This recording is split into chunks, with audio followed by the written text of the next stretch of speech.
Това е първата ми стая за разплодни двойки, която сам проектирах. И в момента в нея се намират само женските гълъби. Ето това е голямо удобство за почистването.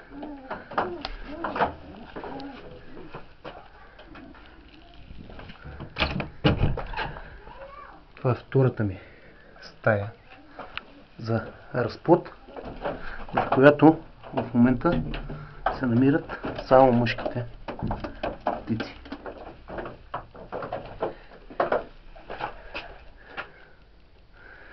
И сега третата ми стая,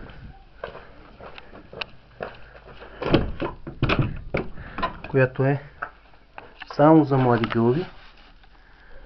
В момента е празна.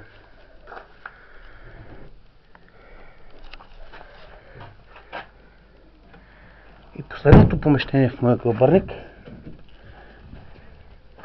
е стаята за тренировки на гълъби за изложба.